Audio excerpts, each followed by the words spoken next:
Informasi terupdate hari ini dengan beredarnya bukti penerimaan laporan Miss Gosip dari pihak kepolisian untuk dokter detektif, itu tandanya Miss Gosip sudah tidak main-main. Dokter detektif dilaporkan atas tindak pidana dengan ancaman 16 tahun penjara.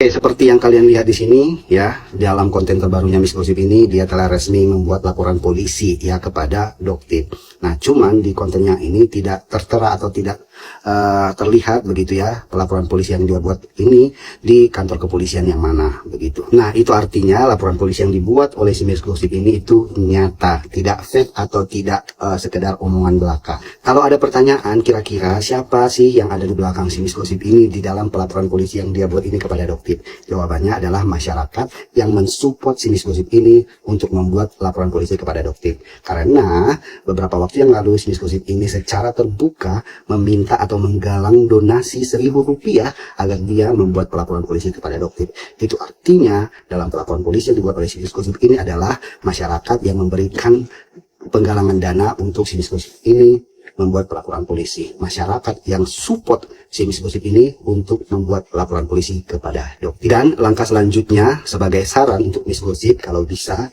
Miss Gosip ini harus mengunjungi yang namanya LPSK agar LPSK atau Lembaga Perlindungan Saksi dan Korban ya membuat atau memberikan perlindungan kepada Miss Gosip.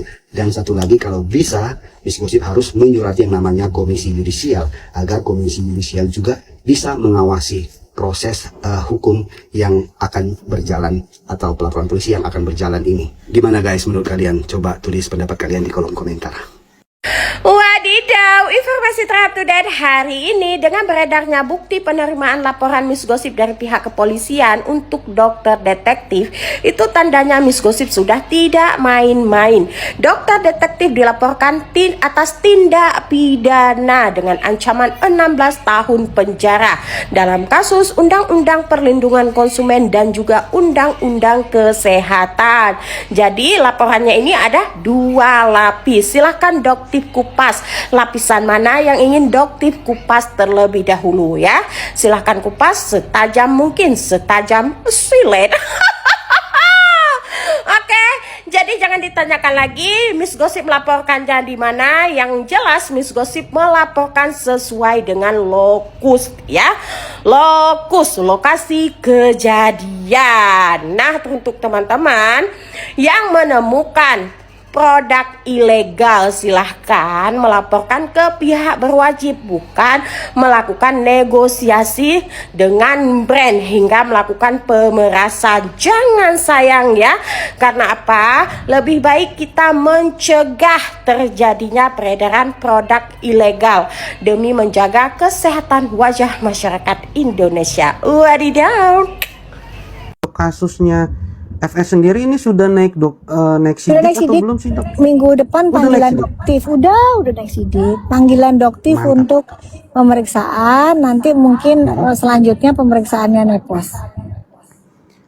Tapi sih berharapnya 2 kali panggilan nggak datang, biar dijemput paksa aja. Udah naik sidik, udah pasti. Nah itu dok, seharusnya kan ya mudah-mudahan dia nggak datang lagi, biar betul, bisa bohong sih 2 kali dia nggak datang, jemput paksa. Jadi makanya dia tantrum banget, apalagi lihat kontennya dia itu kayak kesetanan banget. Itu kenapa sih? Ya Allah, kayaknya harus ruqyah deh. Kayaknya udah nggak bisa dikeluarin itu dok, jinnya susah dok. Udah mendarah daging jinnya itu.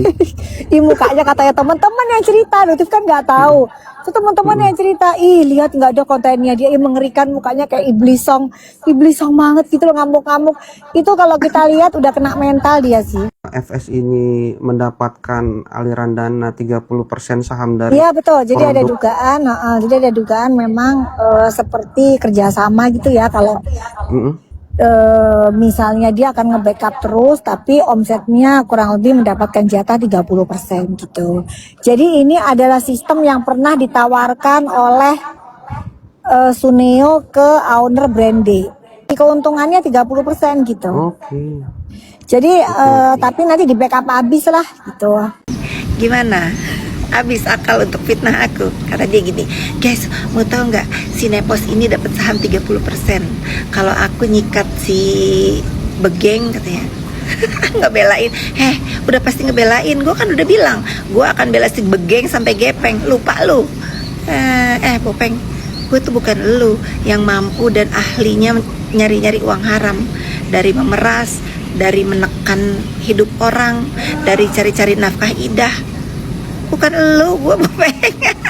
Gue Fitri Salhutero ya, masih jag-jag waringkas, masih bisa cari uang halal yang terhormat, yang punya martabat ya. Bukan kayak lu Popeng. Lu sadar diri ya, sadar diri kalau lu itu lebih dari sampah ya.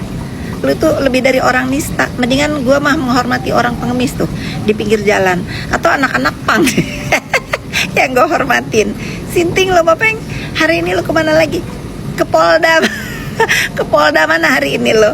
Meriksa kinerja polisi yang mana lagi lo? Gila lo gak punya temen ya yang bisa ngajak lu chill gitu.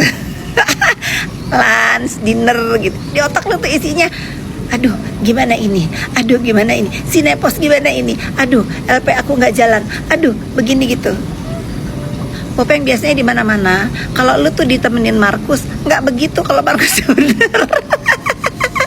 Popeng, lu bener-bener jadi pak badut gue Popeng. Jangan sadar dulu ya, jangan sadar dulu. Keep menggila. Kubu pemeras, kubu sampah, mainnya repot-repot akun. Udah tahu aku mah bestie sama pemilik-pemilik dunia maya. Nggak usah keluar-keluar uang kalian untuk nge-report akun aku. Kalau mau minta baik-baik ya, aku kasih. Kan aku udah bilang aku mah gak gila-gila sosmed. Aku nggak ingin juga mereka kembali pada kembali. Gimana dong? Doktif, pernah nggak kamu ngomong sama si Waroko, gue nggak mau jadi saksinya Nikita? Pernah nggak? Kalau pernah, kenapa gue bisa tahu? Itu lu mikir ya. Berarti gue tahu dari si Waroko yang munafik, munaroh, yang pakai walohi, sholat aja nggak pernah sekalipun gue lihat dia seumur hidup gue. Mau itu berapa kali waktu sholat, tidak pernah sholat ya. Jadi nggak usah sumpah-sumpah, lu takut lu ya.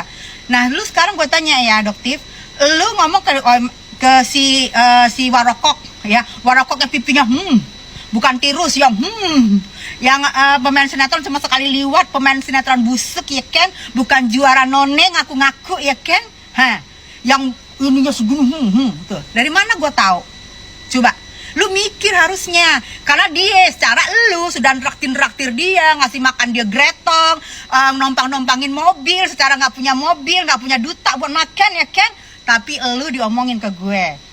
Coba dari mana? Itu lu mikir harusnya ya. Sumpah pocong dia mau. Lu nggak mikir, kok dia bisa tahu ya, si Tessa bisa tahu secara gue nggak ngomong sama si Tessa. Nah harusnya lu mikir ya. Lu nggak mau waktu itu bersaksi buat Nikita Mirzani. Dari mana gue tahu? Dari si Warokok yang jualan minta makan itu dari TikTok. Kalau nggak ada TikTok, kalau TikToknya keblokir, abis dia nggak bisa makan, ya kan? Kesian, nggak bisa makan, nggak bisa nyewa untuk pergi kemana-mana gitulah, naik motor gitu, ya kan? Panas lu, panas, tapi kan lumayan lu panas sama gue, penjualan lu lumayan, ya kan? Tapi gitu aja, gue ngomong, gue nggak mau lagi ngejabanin lu, pipi, Bapak, tirusin sayang, tirusin, ya, tirusin, pipinya tirusin kayak gue gini, tirus, ya. Tirusin, bisa nggak pipinya ditirusin yang ngabisin make up berkotak-kotak sama ini lu bye, gemes banget sama Tessa Maris kan, emang gemes, gue gitu gemesin say. Ya ceritanya FS tidur yang tenang ya, yang damai gitu hidup kamu, jangan kayak tantrum kesetanan gitu. Udah itu udah nggak, itu kamu kelihatan banget Nepos kena mental, otak encup gitu ya. Udah Pos, tenang. Mau di-spill lagi 30% ya? Ngapain sih DRG kamu mau ngasih 30% ke Nepos? Ngapain sih? Mau-maunya? Saking takutnya ya? Ngapain kamu mau kasih 30% itu? Ngapain? Ntar si DRG pembelaan tuh nanti, minta tuh nanti si FS minta pembelaan. Bilang dong kalau saya nggak minta sama kamu 30% supaya nama baik saya, nama buruk saya yang sudah buruk itu jadi baik sedikit aja gitu. Kalau enggak, ntar aku ungkap loh kalau aku jadi Markus kamu gitu ya. Ntar ngancem DRG ya. Gitu ya. Butuh validasi ya sampai datang ke tempat TSS terus bikin video. Alhamdulillah hari ini naik lagi Dokti beritanya. Kepancing, kena, makan semua umpannya Dokti. Kamu makan, bagus. Penahanan daerah nggak pernah ditangguhkan. Tidak pernah jadi tahanan kota. Ya, jadi daerah tetap ada di dalam saat ini. Dokti mau ngirimin ini obat bakar nyamuk gitu loh. Karena katanya kulitnya penyakitan. Ya, udah bayar dong. Bayar. Udah closing loh. Udah kan mau closing, udah pamit.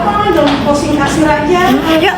Tutupnya Bayar. jam 10, Bu. Nggak, aku juga mau ke atas, mau tutup juga. Makanya ini si Ica ini kelakuan nih manajer gua terus aja nggak selesai. Biasaan dia ya. Tinggal sendirian ya, Bu. Iya, katanya sopir. Gitu ceritanya. Cantik banget. Ya Allah subhanallah, Masya Allah, terima kasih, Masya Allah, tabarakallah. Ya Allah, Masya Allah. Jangan ntar hater-hater pada tersinggung dibilangnya bopeng, macem-macem gitu. Enggak, aslinya enggak. Tuh, dengerin ya, dengerin, dengekkan. Tuh, jadi dokter itu kok dikatain Mandulita bopeng apa ketawa aja. Tuh saksinya ini. Enggak cakep. Pos, ya. 15 tahun yang lalu dokter sudah ke Amerika pakai bisnis kelas. Jangan dengar, dokter mah apa adanya. Bukan ada apa-apa, enggak apa adanya. Tapi yang jelas dari 15 tahun yang lalu dokter sudah bisa pergi ke Amrik pakai visa Amrik. Sebelum kalian mengenal yang namanya Suneo, mengenal yang namanya DRG, dokter sudah ditawarkan jadi pembicara di Brazil. Jadi nggak butuh validasi dokter mah. Ketek hitam langsung nunjukin ketek gitu kan. Bopeng nggak perlu. Tadi kasirnya bilang apa? Tahu nggak? Enggak tuh, aslinya gini gitu. Sini yuk pas ya ketemu sama dokter yuk. Sini cium kakinya dokter, sini sungkurin lu pas. Rasain lu laporannya lu naik sidik, rasain makanya lu tantrum. Ternyata seorang Markus. Cuma nanti penasaran nih lawyernya Nepos siapa sih? Jangan sampai plot twist loh, lawyernya Nepos ternyata sama lawyer ada Troki. Ini bakalan plot twist ini ya, nanti nggak tahu nih siapa lawyernya Nepos nih. Kalau sampai lawyernya Nepos sama Madut Troki, alas Troki nesu loh, dokter ngamuk loh. Maksudnya apa nih lawyernya sama?